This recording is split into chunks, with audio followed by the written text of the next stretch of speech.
लाड़ जे लाल मलूक शायर मौलवी हाजी अहमद मलाह जी हरफे तजनीसी शायरी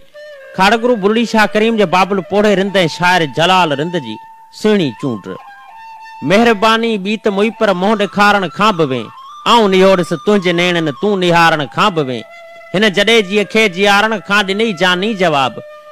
मां न मारी पर मिठा महबूब मारण खां बि वे सूर चो कहिड़ा सुणाया सॾ न सॾ साम्हूं ॾींहं घोरियो गोॾे ते गोॾो गॾु गुज़ारण खां बि वे दर मथे दरख़्वास्त नम ठार दिल या ॿार दिल दिल न ठारे दोस्त दिल पर दाग ॿारण खां बि वे साह मां भरिजी सॼो आयसि सलामी लय सवार हाय घोड़ा हिकु घड़ी घोड़ो बिहारण खां बि वे जग रोए अहमद मोए आलम सॼो अरमान में लुड़क लालण लाश ते तूं हिकु बहारण खां बि वे।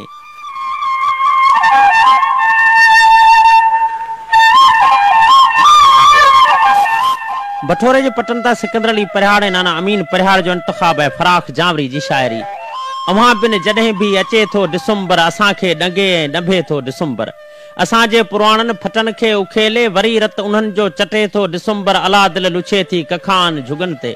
खणी मींह पारा वसे थो डिसंबर न मुरकून सपना न नगमा रचन था किथे रास तो बिन अचे थो डिसंबर रुगो भोगनाउन जो शामूं ऐं रातियूं प्री रोज अर्पे वञे थो डिसंबर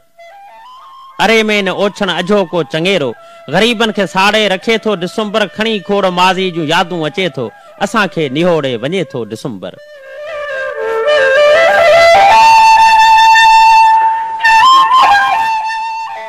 अयूब खोसे जो सदा मलूक नज़म ॻोठ खाड़गुरु बुल्ली शाह करीम जे बाबुल पोड़े रिंद शायर जलाल रिंद जो सुहिणो इंतखाब सनम तूं अजनबी नाही हवा तोखे सुञाणे थी पत्थर जे देस में हूंदे वफ़ा तोखे सुञाणे थी इहो जोबन गज़ब जहिड़ो उजागन जो धर्म आहे उञायल इश्क काफ़र जे पुछाउन जो भरम आहे रिणन में रोशनी आही सनम तूं अजनबी नाही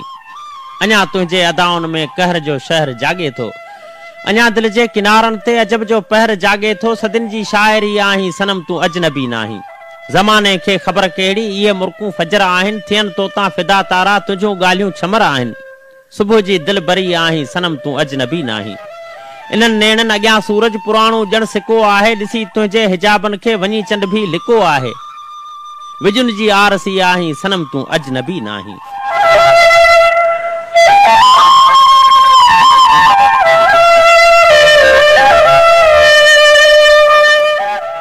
ॻोठ मोहम्मद हुसैन पालारी सतीअ मल सुपर हाईवे जे सलेमान पालारी कलम खयो आहे डिसंबर जे हवाले सां हयाती जे हथ आङिरियुनि में गिरगुलो थींदड़ ज़िंदगी जो छलो ॿुधाए थो त सेकंड मिंटनि में मिंट कलाकनि में कलाक ॾींहंनि में ॾींहं हफ़्तनि में हफ़्ता महीननि में महीना सालुनि जे सफ़र में बदिलजी वेंदा आहिनि तस्वर जे अक्स में ज़हनी अखियुनि जो ओलड़ो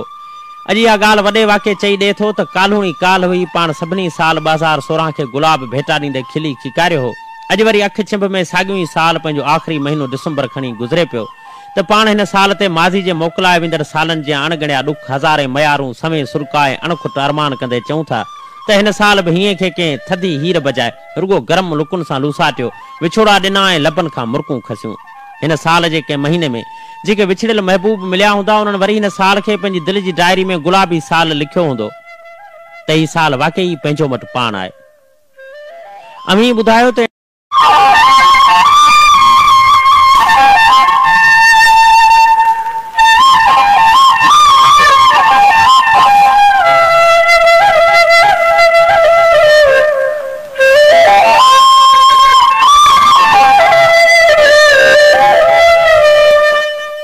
प्रोग्राम आईना है अक्सर एक दफ़ो ॿीहर सफ़र में अव्हांखे भलीकार चऊं था वक़्त जो एहसास रात जा 11 थी चुका आहिनि अव्हां सभिनी साथियुनि जा अणगणिया कुर्ब अव्हां जी मोहबतूं जो अव्हां असां सां हिन रात जे डिघे पंथ में उजागो करे ॿुधो पिया असां सां साथ निभायो था इहे अव्हांजा थोरा असांखे उमिरि भर यादि रहंदा केतिरा सारा असांजा साथी जंहिंजे सहकार सां असांखे इन प्रोग्राम में जेको सुहिणो सुठो मवादु पहुतो उन्हनि साथियुनि खे बि अॼु कुझु यादि कंदा हलूं अहिड़ा दोस्त जेके असांजे ज़हन ते आहिनि जिन में असांजो इंतिहाई सुठो लेखक आहे अलाह जहिड़ो कल्हो